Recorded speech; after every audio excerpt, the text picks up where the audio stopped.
High everyone, welcome back to our channel. আশা করি সকলেই ভালো আছো, আমরাও খুব ভালো আছি। আর তোমাদের প্রিয় ছোট্ট তিশানও অনেক ভালো আছে। চলে এলাম আরও একটি নতুন মজাদার ভিডিও নিয়ে। তার ভিডিওর মধ্যে দেখতেই পাচ্ছ আমাদের তিশান সকাল সকাল ঘুম থেকে উঠে ব্রাশ নিয়ে বসে গেছে ব্রাশ করার জন্য। আবার নিজেই মাজন নিয়েছে, মাজন নিয়ে নিজে ব্রাশ করবে। তাই এদিকে ব্রাশ করার নাম নেই, মাজনগুলো বসে বসে খাচ্ছে। এই অভ্যাসটা আমাদের সবারই ছিল, তাই না? ছোটবেলায় আমরাও এইরকম দুষ্টুমি করেছি। আর এই দিকে ব্রাশ করছিল না বলে দিদিভাই চলে এলো ওকে ব্রাশ করাবার জন্য।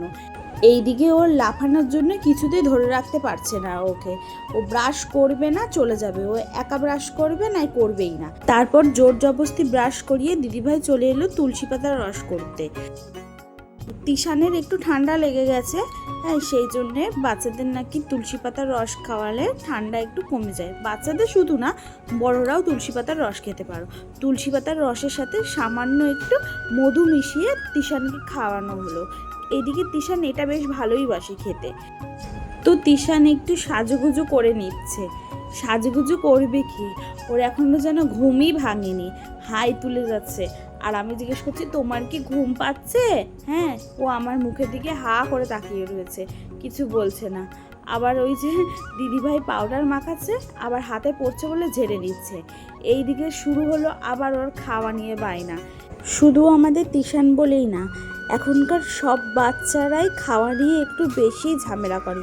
ওদের যেন সব ভালো লাগে কিন্তু খেতে মোটে ভালো লাগে না। তো আমি জিজ্ঞাসা করলাম, তিশান তুমি কি খাচ্ছ দেখাও। হ্যাঁ, ও দেখাচ্ছে না। আমি বলছি বলো কি খাচ্ছ, তখন বললো আমি ডালিয়া খাচ্ছি। বলতে তো পারে না।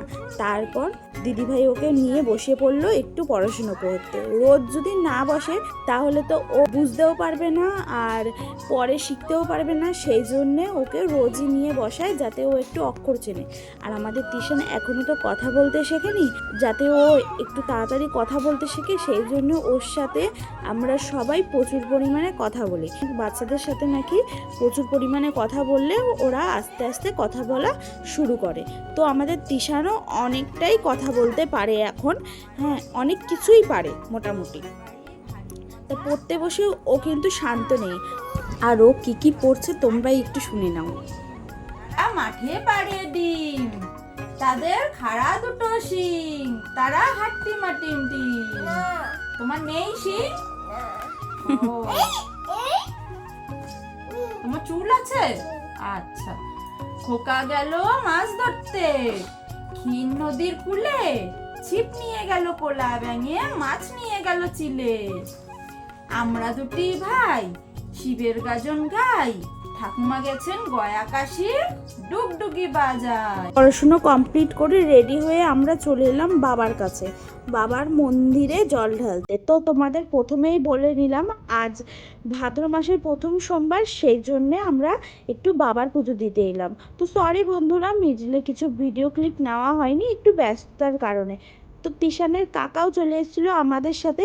তো তিশানকে দেখো, ও আসার জন্য বায়না করলো, কিন্তু এখানে এসে ও নাকি নামবে না কোল থেকে নামবে না, কারণ ও নাকি ভয় পাচ্ছে, সেই জন্য ও কোল থেকে নামবে না। ওর কাকা যতবার চেষ্টা করছে ওকে কোল থেকে নামানো, ও তাতেও নামবে না। ও লাস্টে কি করলো, ও লাস্ট অবধি কেঁদেই ফেললো, ওকে আর রাজি করানো গেল না নামার জন্য।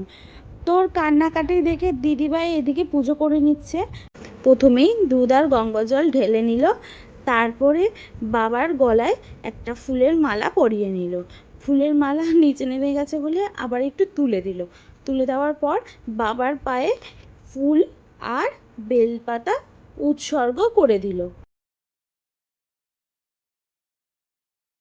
তারপর মিষ্টি দিয়ে নমস্কার করে নিয়ে বাবার কাছে মনস্কামনার জন্য প্রার্থনা করলো।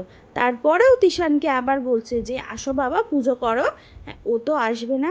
তারপর আমি এদিকে দুধ গঙ্গা জল বাবার মাথায় প্রথমে ঢেলে নিলাম, দিদিভাইও ধরলো, দুজন মিলে পুজো করে নিলাম।